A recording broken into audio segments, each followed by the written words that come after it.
This presentation discusses an approach to engaging with the history of landscape design. It shows ways in which future generations of landscape architects and landscape planners can be introduced to working with historical studies. We share the results of the work on utilization of virtual reality technology for creating virtual tours library for historically important landscapes. This is a collaboration work between the Virtual Reality Lab and the Theory and History Research Group at the School of Landscape Architecture at the University of Life Sciences, NMBU. The teaching of the history of garden art and landscape architecture is central to all landscape architecture education. Traditionally, the courses have been organized as lecture series, where the students get information about the historic gardens through lectures accompanied by screen presentations, literature, websites and sometimes excursions or study tours. Excursions and study tours with classes of 50+ students are difficult to justify in a climate perspective, and hard to find funding for. One challenge related to this kind of teaching is the relatively low level of interactivity and student engagement. Students basically sit and listen to lectures and then make an exam at the end of the course.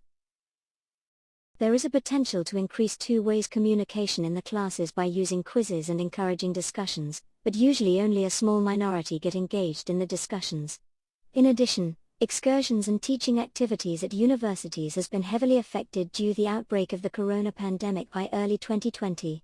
Teaching at universities has become increasingly digitalized, and students now incorporate new technologies in their work as a matter of course. The recent development in virtual reality technology has enabled a major leap forward for educators and researchers. With the fast-growing technological advancements in VR technology and easier access to more affordable computer graphics hardware, it has become possible to create a diverse range of virtual tours that are geared for learning and studying historically important landscapes. During the autumn of 2020, the Theory and History Research Group in collaboration with VR Lab started experimental project with students focused on the implementation of virtual tours for the historical garden of Barony Rosendal in Norway. The Little Manor from the 1660s is located about 130 kilometers southeast from Bergen on the west coast of Norway. It is surrounded by historical landscapes, including a Renaissance garden from the 1660s and a Romantic landscape garden from the 1850s. It is the most comprehensive preserved historical park in Norway. By using this case we offer virtual access to one of the most important Norwegian sites. The virtual tour is geared for learning and studying the historical park. It facilitates a story-guided tour that enable educators, researchers and students to observe and understand the complications of the site interactively and dynamically and provide a comprehensive historic experience of the site. The virtual tour is based on the integration of 360° images where one can look around, either on their screens or with visual headsets.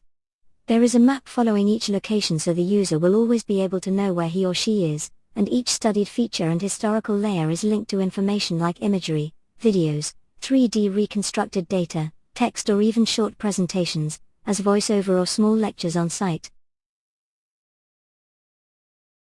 This demonstration of the virtual tour is showing students' work for the historical park of Barony Rosendal. Students were able to study the historical layers of the site and visualize it dynamically and interactively. Students were also able to propose new restoration ideas and designs that shows the potentials of the site.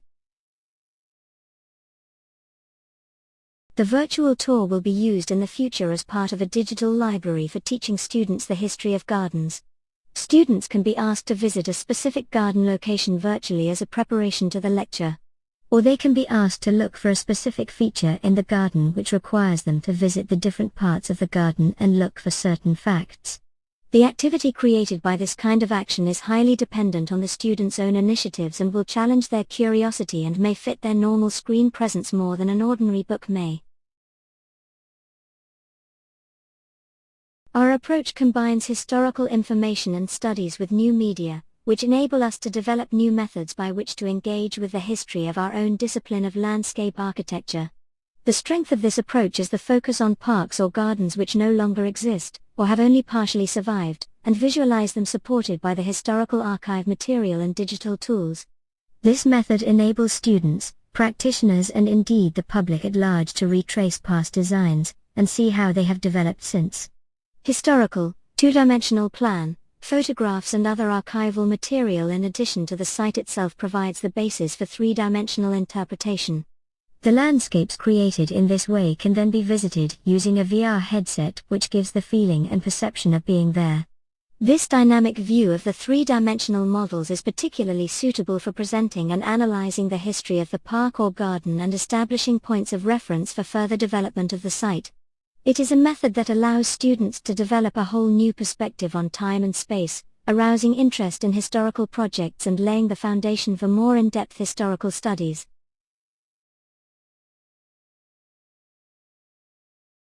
In addition, the use of such approach of using virtual tours offer a new perspective on historical theories that are otherwise only presented in written media and through technical illustrations. They also change the way we communicate history, since users can become part of the narrative and become emotionally involved. The younger generation, in other words the majority of students, are highly engaged with computers, smartphones, video games and television screens.